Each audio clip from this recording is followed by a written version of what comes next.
ஆமென். சகைவை பாருங்க, லூக்கா 19வது அதிகாரத்துல பெரிய ஒரு பொறுப்புல இருக்கிறவர், அதிகாரத்தில் இருக்கிறவர். அப்படி அதிகாரத்தில் இருக்கிறவர்கள் வந்தாலே ஜனங்கள் இடம் கொடுப்பாங்க.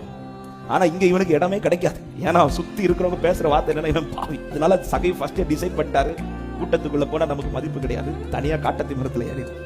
இப்ப இயேசு வந்து காட்டத்தி மரத்துக்கு கீழே நின்று சகைவே என்று சொல்லி பெயர் சொல்லி அழைத்து, இன்று நான் உன் வீட்டில் தங்க வேண்டும் என்று சொன்னதும் எல்லாருக்கு முன்பாக நிற்க வெட்கப்பட்டவன் இப்ப வேகமா எல்லாருக்கும் முன்னாடி வந்து நிற்கிறான். இப்ப யார் என்ன பார்த்தா என்ன எப்படி கூப்பிட்டா என்ன பெயர் சொல்லி அழைத்த ஒருவர் இருக்கிறார். என்னை பெயர் சொல்லி அழைத்த ஒருவர் இருக்கிறார். இதுக்கு மேல நான் வெட்கப்பட தேவையில்லை, இறங்கிதான். அதன் பிறகுதான் ஜனங்கள் சுத்தி பேசுறாங்க, பாவியான மனுஷன் வீட்டுக்கு போறாரு. சகைவு அது ஒரு மைண்டாவே எடுக்கல.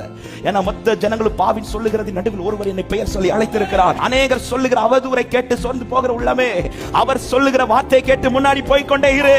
அவர்கள் சொன்னதல்ல, அவர் சொன்னதே என் வாழ்க்கையில் நடக்கும் என்று விசுவாசிக்கிறவங்க சத்தமாய் ஆமென் என்று சொல்லுங்க.